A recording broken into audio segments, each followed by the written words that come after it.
ang laban ng Pilipino. Tunay na pagbabago, walang patayan at panggagancho.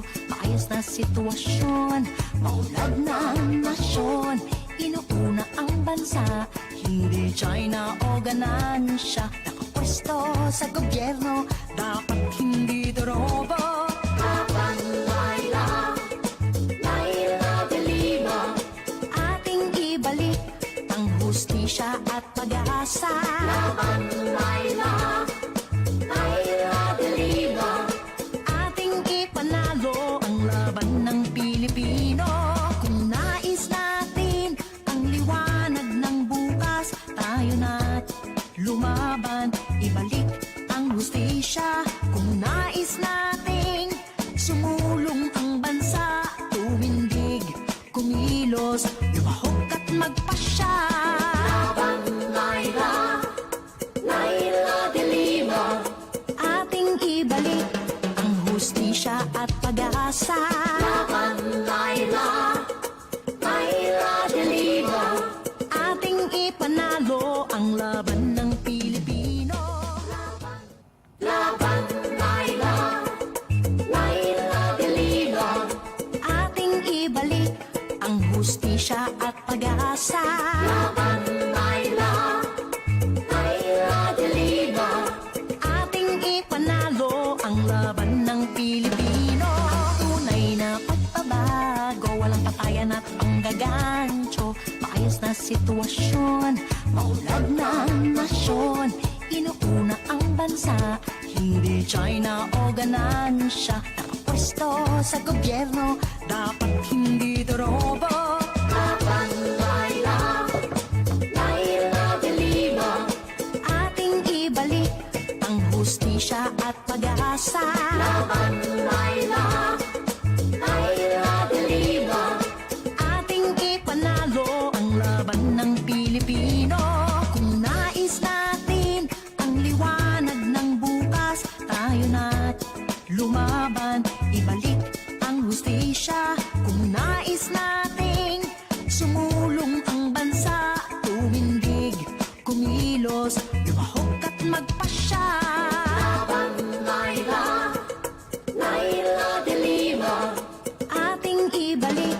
Okay, Diyos ang marahin na hapon po sa Indugawas mga tugang na tagapaghinanyog sa programang Bareta Aksyon Asin Impormasyon. Ating ipanalo ang laban ng Nang ating ipanalo ang laban ng Pilipino, ibalik sa Senado si Senator Laila de Lima. Nang maibalik ang hustisya at karapatang pangtao ang human rights. hustisya at pag-asa. Ayan ang pag-asa ng bansa, mayo pong iba kung di si Senator Laila de Lima. Ating ipanalo ang laban ng Pilipino. Tunay na Okay, pamayo sa nagkapirang bareta. pagbagancho.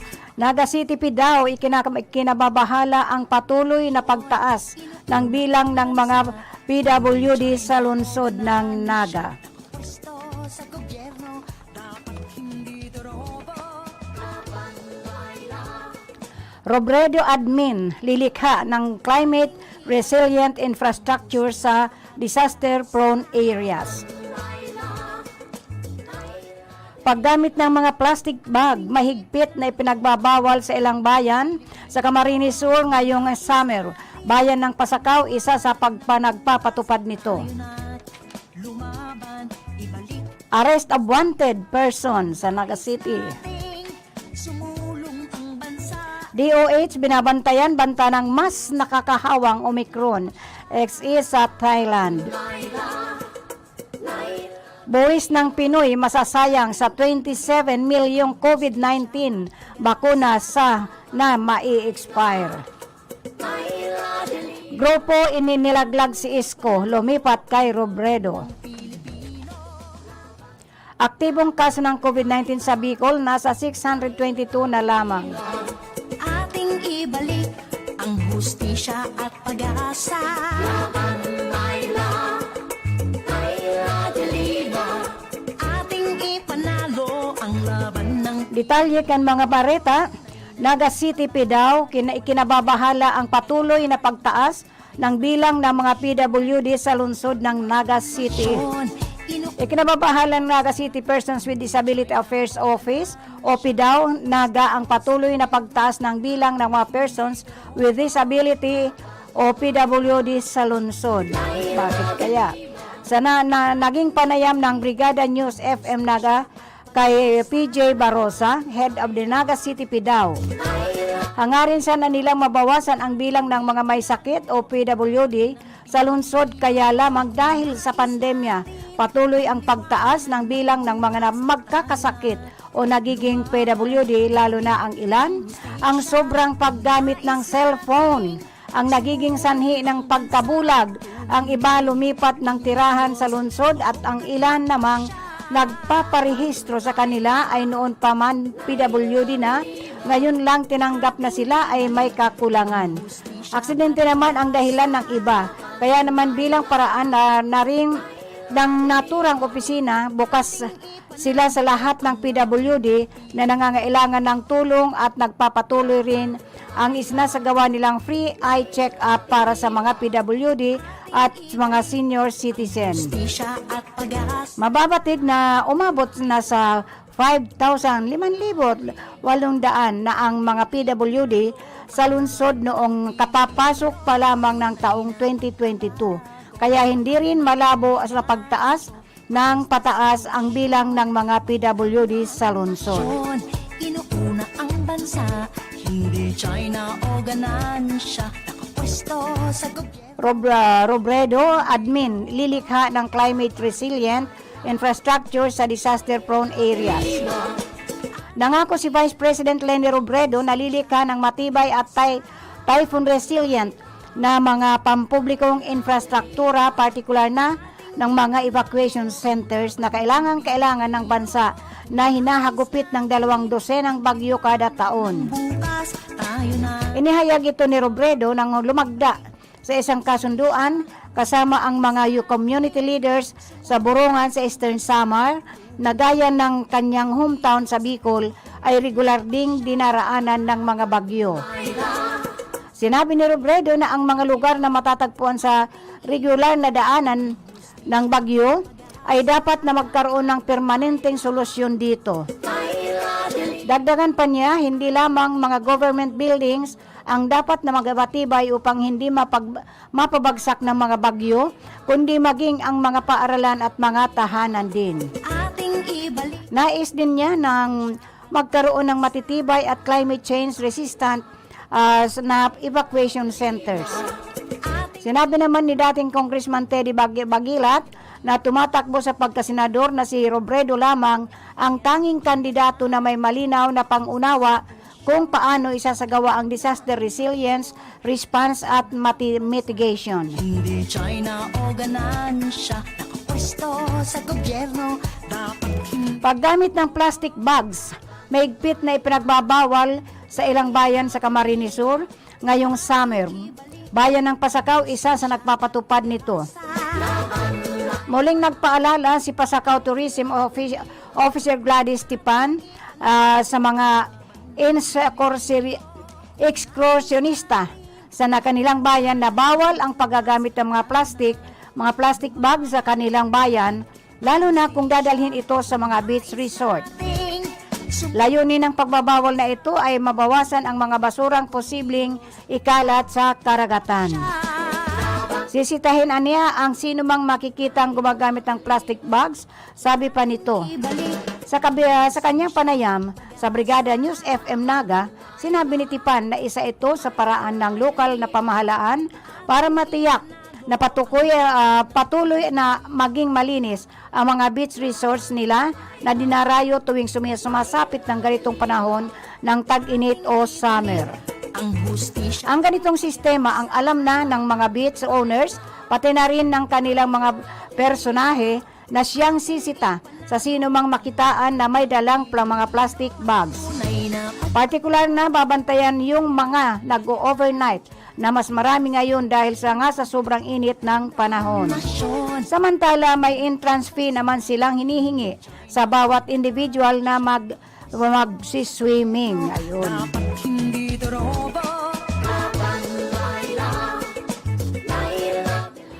Dakong alas 5:52 ng hapon, ika-4 ng Abril 2022 sa Greenland Avenue, Concepcion, Pequeña, Naga City, ang mga tauhan ng Police Station 2 na sa pamumuno ni Police Major Joseph V. Engero, officer in charge, kasama ang NCP, OCMFC, Intel, sa pangkalahatang pangangasiwa ni Police Colonel Nelson A.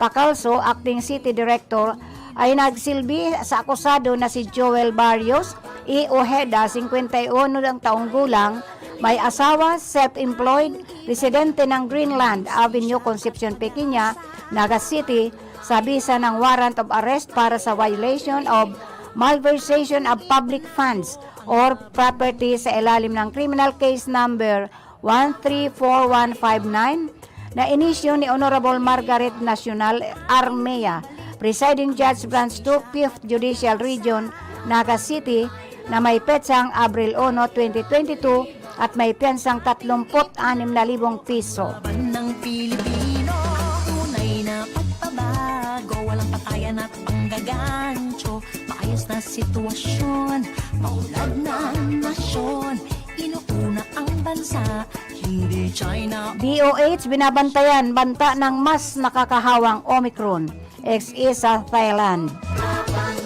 Pinapayuhan ngayon ng Department of Health ang publiko na patuloy sa pagbabakuna laban sa COVID-19 ngayong namataan na ang Omicron XE na kinatatakutang pinakahawang COVID-19 variant sa ngayon sa Bangkok, Thailand. Ika-29 lamang ng Marso nang magbabala ang World Health Organization patungkol sa XE recombinant BA1, BA2 ng Omicron variant na siya unang na-detect sa United Kingdom. Sa Department of Health is a constant coordination with the World Health Organization regarding the reported Omicron XE detected in Bangkok. Ayon sa DOH noong Lunes. Observation and monitoring are still ongoing on whether the variant would be categorized as a sub-variant of Omicron or a new variant to be named by who should it display any significant change in characteristics. Patuloy naman daw minomonitor ng DOH sa tulong ng Philippine Genome Center ang case trends at nagsasagawa ng genomic surveillance activities sa gitna ng bago at existing variants. Ipinagpapatuloy naman daw nilang ipinapatupad ang four-door strategy ng gobyerno para mapigilan ang inisyal na pagpasok ng mga variants sa bansa. In this light, the DOH reminds the public that vaccines, in addition to adhering to the minimum public health standards, and now more importantly, everyone, especially our elderly, the immunocompromised, those with comorbidities, and children are highly encouraged to get vaccinated and boosted, sabi pa ng kagawaran ng kalusugan. Nais nating sumulong ang bansa. Buwis ng Pinoy masasayang sa 27 milyong COVID-19 bakuna na mai-expire. Manila, Philippines, sinikayat ni Presidential Advisor for Entrepreneurship Joey Concepcion ang mga Filipino na hindi pa nababakunahan kontra COVID-19 na magpapabakuna na dahil milyong doses nito ang posibleng masayang sa kalagitnaan ng taon. Ayon kay Concepcion, 27 milyong doses ng COVID-19 vaccine ang mai-expire sa Hulyo sa umano'y pag-aaksaya sa perang buwis ng mga Pilipino kapag hindi nagamit. Dahil dito, kaya nananawagan siya na magpabakuna o magpa-booster na bago mag-expire ang mga bakuna. Ayon kay Concepcion, umabot na sa 12 trillion ang utang ng bansa dahil sa pag-utang para malabanan ang COVID-19 pandemic. Bukod dito, maaari rin maharap sa double whammy ang bansa dahil sa posibleng surge sa mga kaso ng COVID-19, gayon din sa epekto ng pananakop ng Russia sa Ukraine. Base sa pinakahuling datos nitong Marso 29, may 55.8 milyon katao ang fully vaccinated laban sa nasabing virus sa Pilipinas habang 11.9 million ang nakatanggap na ng booster doses. Siya, kung nais nating sumulong ang bansa, Grupo nilaglag si Isko, lumipat kay Robredo. Isang grupo na sumusuporta sa kandidatura ni Isko Moreno bilang Pangulo ang lumipat sa kampo ni Vice President Leni Robredo. at pag-asa. Nagpasya ang Ikaw Muna, Pilipinas, Visayas, na itinatag para suportahan si Moreno na lumipat kay Robredo matapos pag-aralan ang kanilang mga opsyon. Sa isang press conference, sinabi ni Nick Malasarte, coordinator ng IM, Pilipinas, Visayas, na ang mababang survey rating ni Dumagoso ang pangunahing dahilan ng kanilang paglipat kay Robredo. Ng Pilipino, Sinabi pa ni Malasarte na hindi nila maaaring suportahan ang kandidatura ni Ferdinand Bongbong Marcos Jr. dahil 90% ng kanilang mga miyembro ay dating mga aktivista. naoganan siya. Inaasahan niya na sa susunod na ang pambansang organisasyon ng IAM Pilipinas, IM, at suporta na rin kay Robredo. Ating Bago inihayag ang kanilang desisyon, sinabi ni Malasarte na nakikipagpulong na ang IM Pilipinas Visayas sa iba't ibang pro-Robredo organization sa Cebu. ng Noong March 24, inihayag ng Partido Reforma na susuportan nila si Robredo matapos ilaglag si Senator Panfilo Lacson. ang hustisya, kung nais nating sumulong ang bansa, tuwing Aktibong kaso ng COVID-19 sa Bicol, nasa 622 na lamang. DNF Bicol, nasa 622 pa ang naninatiling aktibong kaso ng COVID-19 sa buong Bicol Region batay sa pinakahuling tala ng Department of Health Bicol kahapon. Sa tala ng ahensya, ang lalawigan ng Camarines Sur ang may pinakamarami pa ring aktibong kaso ng sakit sa mayroong 146. Sinusundan ito ng Masbate na mayroong 90 at Albay ay may 64, 54 sa Naga City, 44 sa Catanduanes, may 13 ang Legazpi City, may 7 ang Camarines Norte, habang 2 naman ang aktibong kaso ng sakit sa dalawigan ng Sorsogon. gancho, maayos na si Bunsod dito, nasa 10.4 na lamang ang daily attack rate ng COVID-19 sa rehiyon at katunayan ay walang naitalang bagong kaso ng sakit ang ahensya kahapon. Bangat patuloy ang nararanasang downtrend ng COVID-19 sa rehiyon, patuloy naman ang paalala ng ahensya sa mga Bicolano na sundin pa rin ang mga umiiral na health protocol. ating ipanalo ang laban ng Pilipino. Kung nais natin ang liwanag ng bukas, tayo na lumaban, ibalik ang hustisya. Kung nais nating sumulong ang bansa, tumindig, kumilos, lumahok at magpasya. Okay, ang programa pong ito, Barita Aksyon na Sinimpormasyon. Atod po sa Indonesia Session Board. Senator Laila de Lima, ni Melnan Daday Robles Morallo aspiring for City Councilor. And of course, ni Rodolfo Jepoy Tino aspiring also for City Councilor. And of course, ni Manver Ignao aspiring again for City Councilor. And Convent Manvin Ignao again running for City Councilor. Ng Pilipinas And of course, si Butchokoy Rex Oliva running again for board member at panggagaan. ng 5th District ng Camarines Sur. And of course, atud pa man sa Indor kan Cheryl Beauty Salon, owned and managed by Cheryl and Tuding Castro Verde Aqueler. Sa gobyerno, dapat hindi duro. At syempre, hatod sa Indor kan Masuso Spring Resort. Nayaon lang digdi sa arari nilang, digdi na lang kamo. Mga tagaring kunada, digdi na lang po kamo mag-atin swimming, magpataw-pataw, magpa-piripresko o magpalamig-lamig sa Masuso Spring Resort, Tamidyo Haranilang, and besides, ang sa enda pong mga swimming pools ay malinig po yan. Malinig po kasi fresh running water po ini. Siya, kung nais nating Hindi katulad kasi na mag-ano pa kamo, magparaduman pa kamo sa mga kadagatan ay minsan disgrasya pang inaabot. At biglang pag nasa gitbit nga ka ng kadagatan, biglang nagtaas ang tubig. Nako, ayan, may mga biktima na po. Pirang kaakian na po ang nabiktima. Akan karagatan, kaya naman nalulunod. So, digdi na lang po kamo sa Masuso Spring Resort.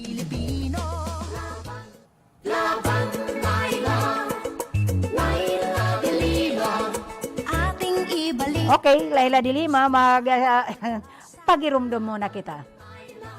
This time check is brought to you by Senator Leila de Lima. Ang oras na ini, dara po sa Indukan Losenya Electrical Supply para po sa madikalidad na electrical product. Day po kalingawan, Losenya Electrical Supply. Losenya Electrical Supply, madaling makukuha, aranisa na sa Barangay Holcan, San Francisco, Irigas City. On and managed by Engineer Meneleo Losenya. Ang oras na yan, atod sa Indo ni Mr. Julio Victor Marlo Siguera, President, Siguera Technological Colleges, Irigan City. Para sa edukasyon di kalidad, Siguera Technological Colleges. Ang porsyon na ini hatod sa Indo ni Kagawad Melnan Robles Moralio. Basta kidaday, hayahay ang buhay.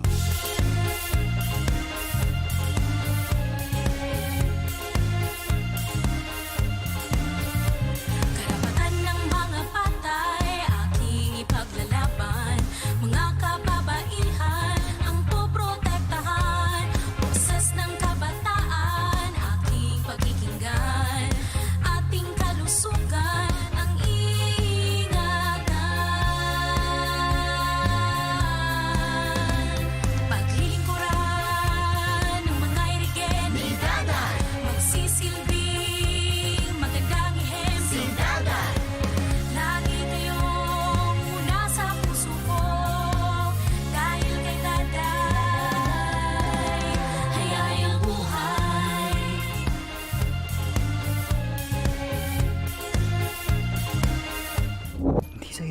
Hindi sa'yo yan. Maliit man o malaki, ang korupsyon ay korupsyon. Kapag hinayaan, sisirain nito ang kinabukasan ng bayan. Kaya maglakas loob sumigaw ng, Hindi sa'yo yan. Hindi sa'yo yan. Hindi sa'yo yan. hindi sa'yo yan. To report about corruption, please contact DOJ Action Center at dojAC@doj.gov.ph. Nanlalabo na ba ang inyong mga paningin? O kailangan mo ng proteksyon laban sa radiation? Ano pa ang hindi hintay nyo? Pumunta na sa The Vintage Optical.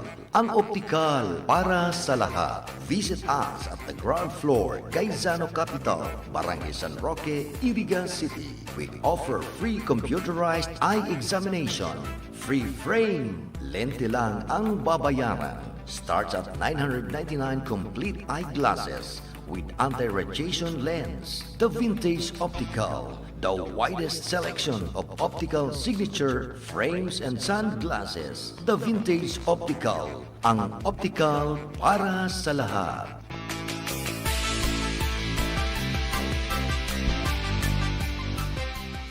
Saro sa mga kumonahelang kan mga senior citizen ngunyan, iyo ang katarata. Pagigwakan katarata, malabo ang paghiling mo taigwang puting layer na nakatakop sa mata mo. Kaya lang, mahal magpa-opera ning katarata. An iBerry ang epektibong bulong sa katarata asin iba pang kamatean sa panlalabo kan mga mata. An iBerry, igwang bilberry asin ini gibo sa Amerika. Epektibo man an iBerry sa glaucoma, pterygium, astigmatism, pamumula, pagluluha, gatol, asin makulog ang mata dahil sa sobrang paggamit kan cellphone asin computer. An iBerry mababakal sa Mercury Drug, St. Joseph, Watson's, asin sa indong suking butika. Mahalagang paalala, ang iBerry ay hindi gamot at hindi dapat gamiting panggamot sa anumang uri ng sakit.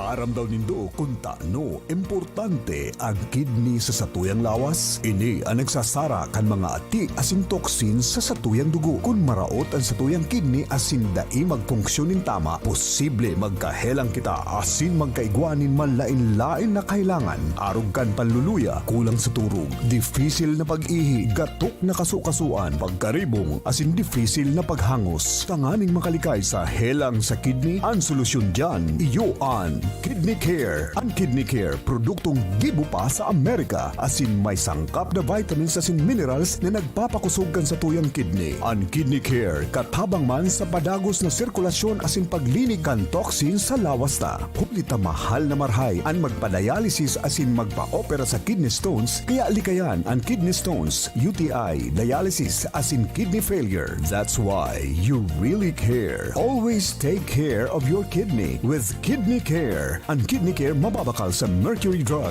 Watson's, South Star Drug, Rose Pharmacy asin mga nanginyanot na drugstores nationwide. Ang Kidney Care hindi gamot at hindi dapat gamitin panggamot sa anumang uri ng sakit. Ang tamang oras po, alas 5:30 nunya na pagkahapon.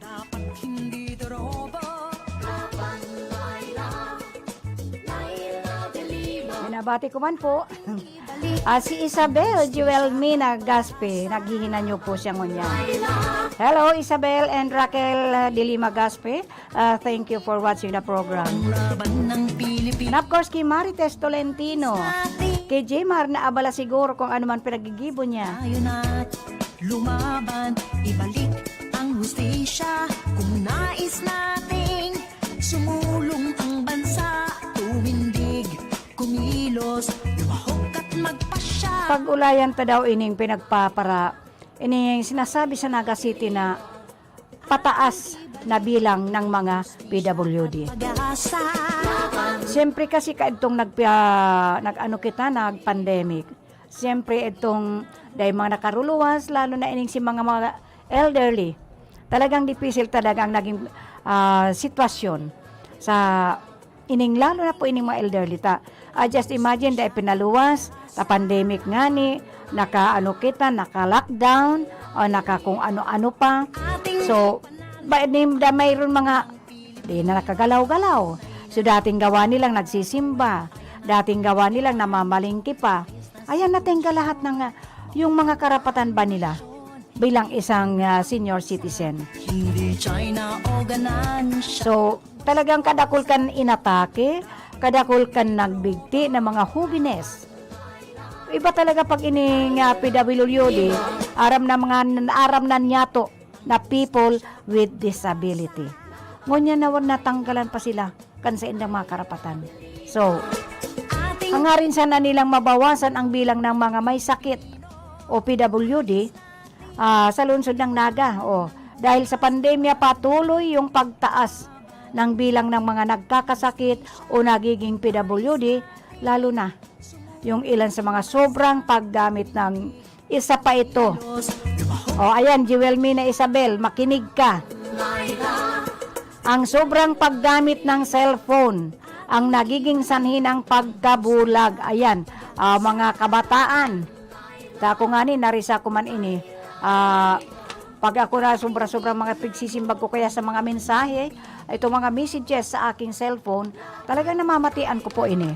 So, dahil kita pakatutok, bako lang po ang mga mata kaini ang nasisira sa sa sobrang paggamit ng cellphone, sa sobrang paggamit ng games. Meron dyan inuumaga daw. Ang reklamo nga ni ang reklamo kahit mga may magurang na mga nagtatanong sa ko, naghahapot talaga kung paano daw tayo ni mga kaakian ngunyan. Minsan sisiripon daw ninda, ang sabi turog na daw. Tulog na. Nakatalukbong sa kumot. Tulog na pero nahihiling man si cellphone may ilaw. Bako lang ang mata kaniyang sinisira dahil minsan para dahil madangog ni nanay o ni tatay o ni lolo o ni lola ang naka headset. Ayan po mga kabataan, magdangog po kamo. Ang headset po according to studies po ng mga medical practitioner. Bako pong marhayan na nakasalpak perming ang taingan nindo. Perming nakasalpak dyan ining nakasutsot dyan ining headset. Aram nindo bako lang ang sa indong mga mata. Pagirumdum lang sa mga kabataan. Halos mostly of the hobinis ngunyan ay nako po, maghapon hanggang gabing-gabi na. Magigising sila, lalo ngunyan na may face-to-face na kita. Ayan, the face-to-face have started already. Paano na kayo niyan? kung infected na ang sa indong mga mata. Kasi po, pag infected ang sa imong mata, ay talaga pong grabe baga ang ano kayan, bako lang ining mga, lalungon niya na padagos na po ang pag-aadal kining puro computer na po. Puro online na, naka-online na po kita. Ay pag kita naka-online po, talagang gastado po ang satuyang mata kayan. Ang satuyang mata, grabe ang inaabot ta kayan. Bako lang si mata, kung di sabi ko nga ni, pati pa sa indong mga talinga kayan. Your ears have been ma-infected po yan. It must be infected pag pirmi pong nakasungsong dyan ang headset. Pag ano lang po, ang headset po is good only for isang oras po yan. Pero talagang dipisil po. Dipisil po yan. Dahil kita nakakapahinga. Digdingani po pag inaabot ako sa 2 oras. Inaabot po ng isang oras po ang ano ko sa tainga. Masama na po ang ano ko kayan. Masama na po ang pakiramdam ng aking tainga. So, pag-ingatan ta po mga kamagurangan, pag ang satuyang mga aki talagang mayo na sa oras, i-check na natin. I-check na natin yan una-una ang mata. Dahil ko na po iba-iba, itong sa Kuyang Makuapo. Para, minsan kasi ang ano ng mga nanay, yun po ang nakikita ko, para yung mga bata dahil magpararinggaw, o ang trabaho ng nanay dahil napipirwisyo. Ibibigay ba naman ang cellphone? Ginagawang laruan ang cellphone. At ang mga bata po, napakatatalino. Although hindi pa nakakabasa, pag binigyan mo po ng cellphone at nasa games yan, maringan itong Makuapo ko, ining pigpaparpahiling bagakan sa iyang nanay, so para bang educational po, na parang may mga pelikula na regarding sa kung ano-ano, nadadangog ko po, pero English nga siya. Kaya itong apo ko po na 5 taon pa lang, napaka-Inglesera na. So, kahit ibigay ita ang cellphone, dahin nyo basta pagparpakawaton lang, kahit itong si mga games, na kung ano-ano lang na games na makakaraot lang sa mata ninda. Tain na yung sinasabi. Ang sobrang paggamit ng cellphone ang nagiging sanhi ng pagkabulag. Ang iba, kung paano ginagawa. Minsan yan magka-grupo-grupo yan sindata. Minsan nga ni Sarong, true may observations na sa aking mga Makuapo. 4 yan sinda, tapos may biglang sasabi, panalo ako. Sabi ko, ano ba yan? Dahil ito magpakonsintiyon ka yan. Ang 2 oras na paggamit kan cellphone, sobra na nga po yan. So, ang mga beware. Maging aware po kita sa tuwing mga anak. Paggabi, akala natin tulog na. Yun pala. Ayun, nakatagilid lang, nakatago si cellphone. Panay kawat yan. Or minsan, ini mga teenagers natin, kung ano-ano na. Kaya sabi nga may nagsabi ng mga gurang talaga, ang cellphone daw nakakabuntis. Panay cellphone lang daw yun. At tapos aalis. After how many months nahiling na, buntis na. So, nakakabuntis pala ang cellphone. So, hindi lang nakakabulag, hindi lang nakakadepekto ng mata, kundi nakakabuntis pa. So, beware tayo mga nanay, mga lola, tayo mga guardians, tayo mga guardian angels ng ating mga kaanakan, kabataan, ini mga kahubinisan. Ingat po kita. Pag-irumdum nga, ipadangog ko sa inyo ining indoor, so ining bot sabihon ni Lolo General. Hinanyo konta po. Ako po si Jaime Fabregas. May iapot po ako sa Indo. Tano daw, sa bilog na istorya kang Pilipinas. Mayo pa, ni Sarong Bicolano ang naging presidente. 5 na ang naging presidenteng gikan sa Central Luzon. Puon ki Ramon Magsaysay na taga Zambales. Ang mag-amang Diosdado Makapaghala sin Gloria Macapagal Arroyo na halik man sa Pampanga. Ang mag-inang Cory asin Noynoy Aquino na haling Tarlac. Ang Ilocos Region na igwang mas dikit na numero ning mga butante kumpara sa Bicol. Nagibong magpagana nin tulong presidente. Si Elpidio Quirino, asin ang diktador na si Ferdinand Marcos na nagtukaw sa pwesto sa laog nin 21 taon. Dangan si Fidel Ramos, na tubong Pangasinan. Sa Katagalogan man, yaon si Manuel L. Quezon, nagikat sa Tayabas. As in si Joseph Erap Estrada na taga-NCR. Igwaman naging presidenteng hali sa Visayas. Si Manuel Rojas, dangan si Carlos Garcia. Asin ang Mindanao, nagkaigwana sa persona mismo ni Presidente Rodrigo Duterte. Ang Bicol, ang panlima sa may pinakadakol na butante sa Pilipinas. Kitaman, ang pan-apat sa pinakadakulang grupong etniko. Bakong oras na para mag-ilihir kita ning presidente na Bicolano. Ipagmati niya to sa enterong Pilipinas. Antibay, kusog, asin pusong Bicolano. Ipabisto ta sa kapwa Pilipino ang matanos na lider.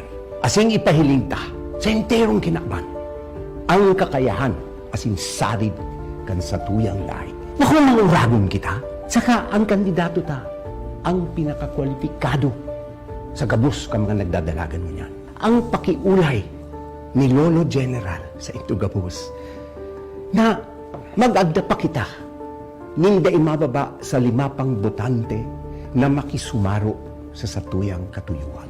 Sa tuyang mga kahimanwa, uya na ang sunod na presidente kang Pilipinas. Deita na po palampason ang pagkakataon na ini. Ang kapangganahan ta sa Mayo, kapangganahan kan lambang Bicolano, asin Pilipino. Linalauman ko po kamo. Ayan po, nilalauman po kita kan satuyang pambato sa pagka-presidente, mayo pong iba ang satuyang si Leni Robredo for President and of course si Kiko Pangilinan para sa Vice Presidente at lalong-lalo na wala pong iba ang satuyang our very own Senator Laila de Lima ang ina kan for peace. Hinanyugunta daw ining Senator Laila sa isang bayan. Hinanyugunta po. Buo ang suporta natin kay Leni Robredo bilang Pangulo at si Kiko Pangilinan bilang pangalawang Pangulo. Sobrang nakaka-proud suportahan ng ating mga pambato. Si VP Leni at si Senator Kiko ay walang bahid ng anumang korupsyon at may totoong accomplishments kahit noong wala pa sila sa politika.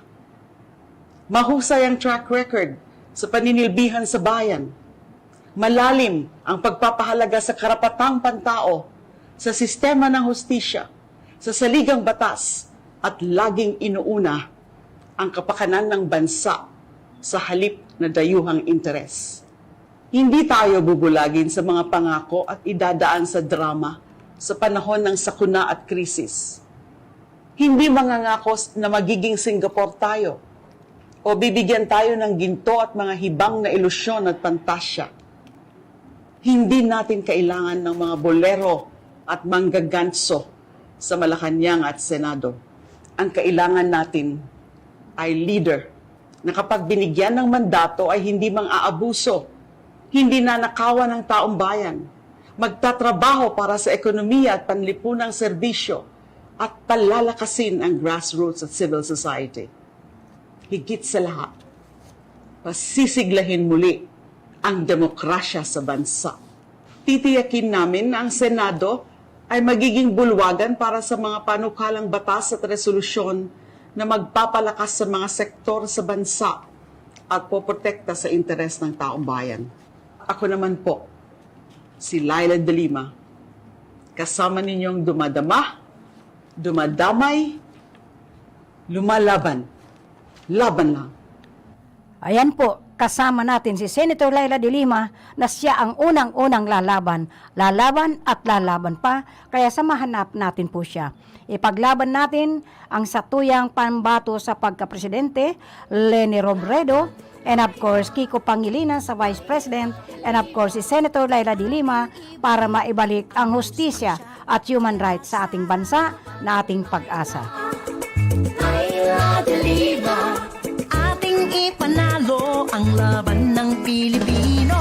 Tunay na pagpaba. Paano natin ipaglalaban ang ating karapatan kung mayo, kung wala si Senator Laila de Lima?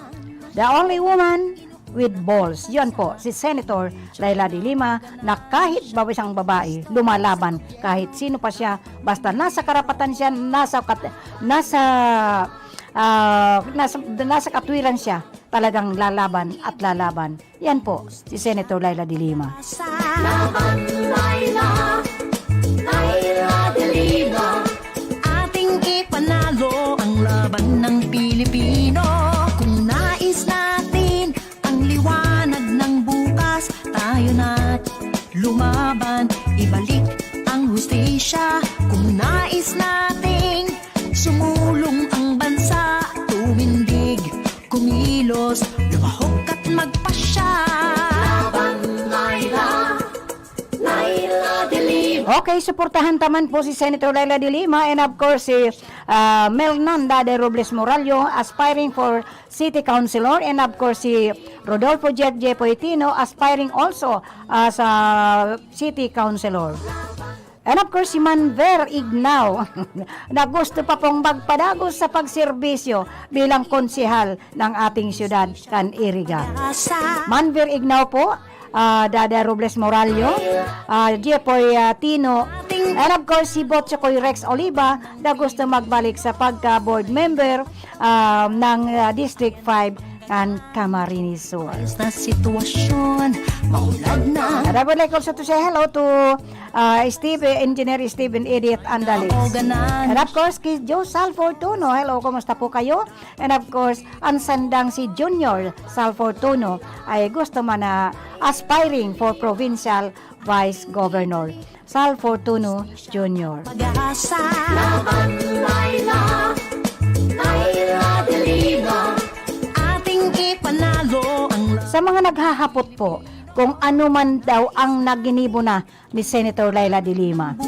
Kahit dito lang sa Satuya sa Camarines Sur, ibalik. At bako lang po sa Camarines Sur, yung Doli Tupad lang pinaabot niya. Yung Doli Tupad po, buong Pilipinas po yun.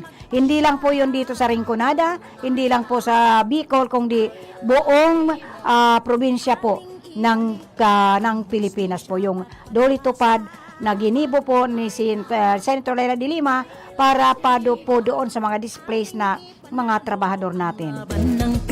Kadakol man po kan mga naipagawa niya, mga covered court. Digdi lang sa Iriga po, pira na ang covered court niya. Pira na ang streets na pinasimento niya sa mountain unit po, dakulman. Ang mga tinampo dyan na naipasimento na, bako lang dyan, sa mga taga San Agustin nga, ang kakalsadahan po, of all the inner streets po ng sa barangay San Agustin, Iriga, gabos po yan pinapasimento ni Senator Laila de Lima. And of course, awarded na naman po kami ng isang covered court ni Senator Laila. Siya kanya po yon. At ang covered court po dyan sa Salvacion, na sabi nga ni, ang mga covered court, kasi dahil pa ako nakahiling po kan mga pinagibo ni Senator Laila de Lima na covered court. Pero ang mga nakahiling na po, magayon nun daw sa Maray, lalo na ang covered court po dyan sa Salvacion. Sa Salvacion po, kagayon kayo daw kan covered court dyan na itinao ni Senator Laila de Lima sa pamamagitan po ng sa kanyang PDAF. Tayo na't lumaban, ibalik ang hustisya. I would like also to say hello to Susan Schonborn. And of course, si Ma'am Retzilda Gunawon Namro, watching my dear Kagawad El Magaspi. Good afternoon po. Good afternoon to Madam Ma'am Retzilda Gunawon Namro. Pag-asa, laban, Laila, Laila de Lima. Si mga 4-piece beneficiaries po, nasa 5 point mahigit na po kayo, almost close to 6 millions po ang beneficiary na po nitong 4-piece. Hinan nyo kunta nga po inita. In fairness po do sa mga late tuners po, hinan nyo kunta ini. Ang ating kapangyarihan ay para sa mga walang kapangyarihan. Salamat, Senator Laila de Lima, sa pagpasa ng batas sa 4-piece. May laban kami sa gutom at sakit. Kasama mo kami sa laban mo, Senator Laila. Yan si Senador Laila. Kahit ginipit at ipinakulong, nagtatrabaho, lumalaban. Ibalik ang hustisya. Ibalik ang hustisya. Yan po. Ibalik muna natin sa Senado si Senator Laila de Lima kasi paano niya ibabalik ang hustisya kung siya ay hindi maibalik sa Senado. So, yun po ang pagsikapan natin ngayon. ibalik muna natin sa Hostisa, Senado, si Senator Laila de Lima, di ba, Ma'am Richilda Gonoon Namoro. Gamiton ta po ang ating mga connections. Kapag sinabi ko pong connections, itong mga dahil sa ngunyan talaga po, kulang tayo sa makinaryas para makapag house-to-house campaign or whatsoever, what campaign that we are trying to do. Akong connections. Ang connections po na sinasabi ko, how to campaign. Gamitin natin ang messenger. Nagsi-cellphone na rin lang naman tayo, pakinabangan natin ang messenger natin, through hanapin natin yung mga kamag-anakan. Yan po. The bloodlines. Yan like mga ka-apelyido, hinahanap ko po yan. Itong mga, ang inaapot ko, ka-bloodlines, yung classmate ng classmate mo, yung kamag-anak ng kamag-anak mo, yung batch ng kabatch mo, and of course yung friends ng friends mo. Yun po ang sinasabi kong connection. How we can use the messenger in campaigning our mga pambato natin. Maibalik sa Senado, inaksatuyang pambato for president, the most qualified candidate for president. Mayo pong iba. Dati ng presidente, vice president na, ilagay na natin siya sa pagka-presidente. Ipakita natin ang pagkauragon. Ang pagkauragon. Kasi ang boto, ang panalunan ng isang pilihan ng isang Bicolano, kapanalunan po ng buong Pilipino. It is true. Kaya suportanta po si VP Leni Robredo for president. And of course, si Kiko Pangilinan. At wag nating iiwanan, unahin natin si Senator Laila de Lima. Tunay na pagbabago, walang patayan at panggagancho, maayos na sitwasyon, maulad na nasyon, inuuna ang bansa, hindi China o ganansya. Re-electionist Senator Laila de Lima thanked the Commission on Human Rights for recognizing her as one of its gender ombud partners for her efforts in advancing gender equality and fighting for women's rights. In her message, binasa po ni Attorney Virgil Laksa Suarez, kaisa ka during the Gabi ng Parangal. Pagkilala sa mga katuwang at kakampi sa gender ombud work. Last March 31 po, at the CHR Quadrangle, Senator Laila de Lima, sinabi niya, she is grateful for the continued support she receives from the Commission. It is an immense privilege and honor to be included as one of your awardees and be considered as a partner in defending human rights and women's rights. Ang sabi ni Senator Laila de Lima, beyond grateful for your continued support and faith sa sarili niya. Sa maiklimang panahon bilang chairperson ng CHR, sa kabila ng sobrang limitadong resources, napakarami ng nagawa ni Senator Laila de Lima at na-accomplish because of her highly driven, competent, and passionate staff. Kaya maraming salamat sa inyong lahat. Yan ang sabi po ni Senator Laila de Lima. Ang mga nagpatagumpay, ang napagtagumpayan natin noon ay pundasyon ngayon, ay maraming polisiya sa pangangalaga sa karapatang pantao at pagpapatupad sa karapatang pantao at pagpapatupad ng batas na may paggalang at dignidad at buhay ng bawat individual. Yan po ang sinasabi ni Senator Laila de Lima. In the last 6 years, the Commission on Human Rights as gender ombud under the Magna Carta of Women is serving its mandates in advocating and promoting women's human rights and gender equality.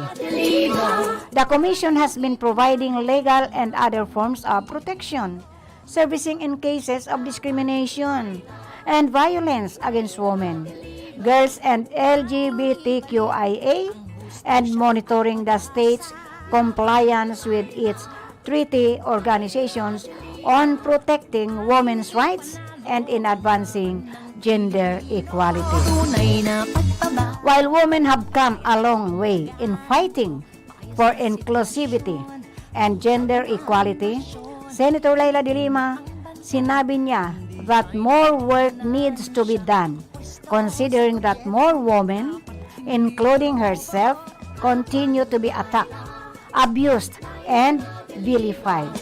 Ating ibalik. Nawagawa nilang ipakulong ang isang inosenteng tulad ni Senator Laila de Lima. Isang abogada, isang senador. 5 taon na po siyang nakakaranas ng injustice at lantarang panggigipit at pagpapatahimik ng gobyerno. Tayo na. Ano pa kaya ang hindi nila kayang gawin sa karaniwang babae at mamamayan? Yun po ang tanong ni Senator Laila de Lima. Until now, there are still gender biases which allow people to label women as weak or incapable merely because we are women. Until now, there is still hostility from these so-called strong men Ating ipan. towards women empowerment. They regard women as inferior beings. Yan po ang sabi ni Senator Laila de Lima. Ibalik. As a woman continue to face these challenges, Senator Laila de Lima stressed that Filipinos should not stop standing for the dignity of women and equality of everyone, in the hope that today's and future generations can live in a safer and more humane world that gives equal treatment and opportunity to everyone regardless of gender. Sa gobyerno. At saksi naman po ang lipunan at ang kasaysayan sa lakas, kakayahan at tatag ng mga kababaihan. Kitang-kita po natin sa pang-araw-araw nating pamumuhay. Nakikita natin ito sa bawat inang walang pagod at walang sawang inaaruga ang kanyang mga anak. Sa mga bawat teacher, empleyado o manager na ipinamamalas ang kanilang husay at talento sa kanilang mga piniling profesyon, hanggang sa mga human rights defender at mga pinuno natin ngayon. Gaya ni Vice President Leni Robredo, na nagpapatunay na hindi lang the last man standing is a woman. Ayan, ulitin ko po. The last man standing is a woman. Kundi, the best man for the job is a woman. Ayun. The best man for the job is a woman. Yan po ang sabi ni Senator Laila de Lima. Other awardees in the event were Senator Risa Hontiveros, Dr. Amparita Santa Maria, Dr. Roby Brion, Milagros Makiling, and Representative Sara de la Rosa, and of course, also Representative Maria Lourdes Acosta Alba. Yan po ang mensahe po ni Senator Laila de Lima regarding the award niya daw sa mga awardees na mga babae, na kababaihan. Daw na naman po kita, patapos na naman po kita.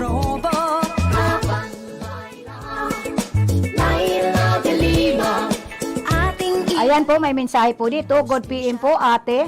Sana po kung manalo ulit si Senator Laila de Lima, yan po, tutukan niya matulungan mga PWD dahil ang dami po nila may kapansanan yan lang.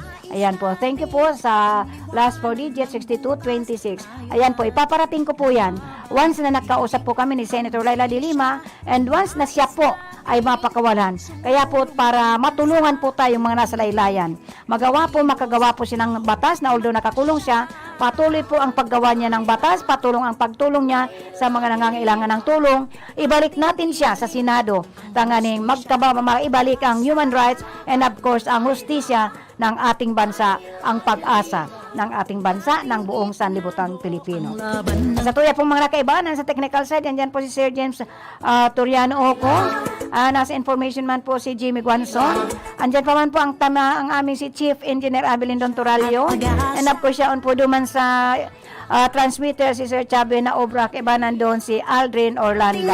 And of course, ako man po sa indong kaibanan from Monday to Friday, alas 5 hasta alas 6 ng pagkabanggi. May pong iba kong si ako, si Kagawa Del Madilima Gaspa, nagsasabing thank you sa mga naginan nyo po sa indong mga transistor radio and live streaming.